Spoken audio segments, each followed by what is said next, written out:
Bonjour tout le monde. Mon nom est Pierre Gagnon, je suis intervenant au programme Dépendance du site de l'Outaouais. Aujourd'hui, j'aimerais vous partager de l'information pour les membres de l'entourage. J'ai déjà fait une capsule pour les membres de l'entourage. Cette fois-ci, j'aimerais vous parler des étapes de changement. Il n'y a pas si longtemps, j'avais fait une capsule sur les étapes de changement par rapport aux personnes dépendantes. Maintenant, j'aimerais m'adresser aux membres de l'entourage pour leur expliquer qu'il y a aussi chez les membres de l'entourage des étapes de changement. Tout comme vous vous souvenez, je vous avais parlé de la précontemplation, contemplation. C'était donc des étapes. Vous vous souvenez qu'il y avait une roue comme ça qui avait été faite et qui est le cheminement de réadaptation. Et on parle ici de codépendance. C'est adapté là, des auteurs, le Prochaska et Di Clemente. Et vous savez, par rapport à la codépendance, quand on parle de codépendance, on dit comment la personne, elle est affectée ou se laisse affecter par le problème de l'autre. Et vous avez vu que c'est le problème de dépendance de l'autre qui vient prendre toute la place dans la vie de la personne. Donc, qu'est-ce qui se passe? On y va avec précontemplation, le premier en haut, comme ça ici. Et précontemplation, de quoi on parle? De quoi s'agit-il? C'est lorsque la personne va nier l'impact des problèmes de l'autre, c'est-à-dire de la personne qui consomme dans sa vie. Je nie l'impact des problèmes de l'autre dans ma vie. Je nie la réalité. J'oublie mes besoins, je passe outre mes valeurs et croyances au bénéfice du dépendant. Je suis défensif face aux commentaires négatifs des autres envers le dépendant, c'est-à-dire je l'excuse. Je m'accroche aux qualités du dépendant. Je sous-estime l'ampleur de la dépendance. Je protège l'autre des conséquences négatives de sa dépendance. J'applique la loi du silence envers le reste de l'entourage. Je contrôle les situations ou les personnes qui pourraient augmenter la dépendance. Je contrôle les situations qui pourraient provoquer l'abus ou la rechute. J'ai des problèmes. Non, c'est pas vrai, je recommence. J'ai des pensées magiques. Il va changer. Il a tellement de belles qualités, etc. La personne ressent de la colère, je ressens de la colère et j'ai le sentiment de culpabilité. Je vais chercher des services car eux vont m'aider à aider le dépendant. C'est tout un contrat quand on voit ça, mais quand on parle de précontemplation, ça veut dire que la personne n'a pas, elle n'est pas, pas qu'elle n'est pas consciente, mais elle ne pense pas avoir un problème avec ça. Ça, c'est comme autrement dit, elle ne voit pas le problème. Donc, elle n'est pas consciente du problème, ou on peut le dire de différentes manières, là, mais en tout cas, elle ne voit pas qu'il y a un problème. Si la personne de l'entourage démontre une ouverture pour dire, ben, je pense que je vais peut-être aller chercher de l'information. OK?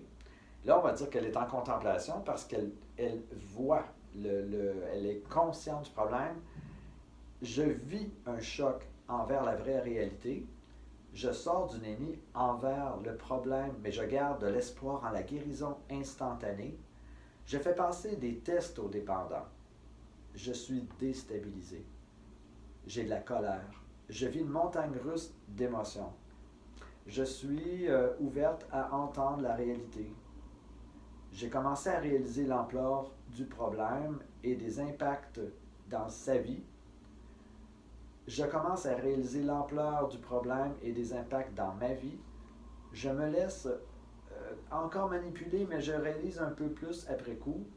Je vais chercher des services au cas où toutes les solutions n'auraient pas été essayées. Voyez-vous, donc là, ça c'est la phase qu'on appelle le oui, mais. Donc, encore une fois, on parle d'ambivalence, mais même au niveau des personnes de l'entourage, donc c'est la même, disons que le processus est le même. OK? Donc, précontemplation, contemplation. Si la personne est déterminée à faire un changement, là, on va parler de détermination. Je suis conscient ou consciente de ma responsabilité et j'ai le désir et l'intention de changer envers le dépendant. Je remets à l'autre sa part de responsabilité sans intention de le tester. J'abandonne l'utilisation du contrôle envers le dépendant. Je brise l'isolement, la loi du silence, c'est-à-dire garder la paix. J'assure ma propre sécurité, celle des enfants. Je choisis de lâcher prise et je cesse de vouloir changer l'autre. Ça aussi, ça c'est gros, là. Ça c'est vraiment... c'est pas au début, ça. C'est vraiment... C'est quelque chose, là. Le changement est perçu comme étant plus positif que négatif. Et si, après la détermination, j'arrive au niveau de l'action, OK? Donc là, à ce moment-là, je me mets en action face à ce qui m'appartient à moi, OK? Je fais en sorte de devenir ce que je veux être. Je cesse de nier pour accepter la réalité. Je permets au dépendant de s'occuper de ses affaires, même s'il fait des erreurs ou des rechutes. Donc, voyez-vous qu'il y a comme une progression, mais ça demande quand même un certain cheminement là, pour en arriver à penser ou à percevoir la situation comme ça. Okay? Si je suis en action depuis un certain nombre de temps, vous souvenez-vous, j'avais dit 6 mois, bien, c'est la même chose. Après 6 mois, je suis toujours dans l'action, mais à ce moment-là, j'appelle ça plutôt du maintien de nouveaux comportements. Donc, je maintiens mes acquis en continuant d'agir avec les moyens que je m'étais donnés. Et bien entendu, OK, on a rendu ici, c'est pas obligatoire, mais on parle de rechute. Là, vous êtes de rechute, voyons. Ben oui, même les personnes de l'entourage peuvent faire une rechute. Et quand on parle de rechute à ce niveau-là, on veut dire de retourner en arrière avec des anciens comportements. Donc, je retourne en arrière avec mon ancienne façon de penser et d'agir, mais cette rechute peut aussi m'amener être plus fort à la phase de détermination, car je n'en veux plus de ce malaise, ou encore, j'abandonne, je reprends le contrôle et retourne en précontemplation. OK? Parce que là, à ce moment-là, je reviens dans mes anciens comportements, donc je reviens au niveau du début. Mais par contre, ça dépend. Si je décide de faire un changement assez rapidement, je n'ai pas besoin de tout refaire, toutes les phases, parce qu'elles ont déjà été faites. Ça dépend, ça va être quoi, comment je vais agir, là, ça va être quoi ma décision par rapport à ma rechute, là, OK? Donc, c'est un petit peu pour montrer que même les personnes de l'entourage vont faire l'expérience, si vous voulez, du cheminement de réadaptation, autant pour eux que pour la personne qui a le problème de dépendance, parce que ça a un impact dans leur vie personnelle. OK? Donc, je voulais un petit peu vous montrer à quel point c'est important aussi pour les personnes de l'entourage de prendre soin d'eux-mêmes, OK? D'aller même en thérapie, d'avoir de l'information pour ça.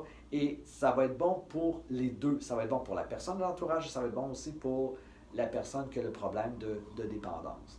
Alors, bien sûr, tout comme la clientèle ont des services au niveau des différents groupes, les personnes de l'entourage ont également la possibilité de faire le groupe éducation familiale. Et il y a aussi un groupe plus spécifique pour les personnes de l'entourage qu'on appelle le groupe codépendance. Et c'est dans ce groupe-là qu'on va vous remettre plein d'informations, mais je voulais aujourd'hui un peu vous donner l'information de base, comme je dis souvent, un survol, OK, parce que c'est une capsule, fait que je ne peux pas donner non plus toute l'information, mais au moins de vous donner le goût de justement d'aller plus loin et de prendre soin de vous. C'est une façon de prendre soin de vous aussi dans tout ça.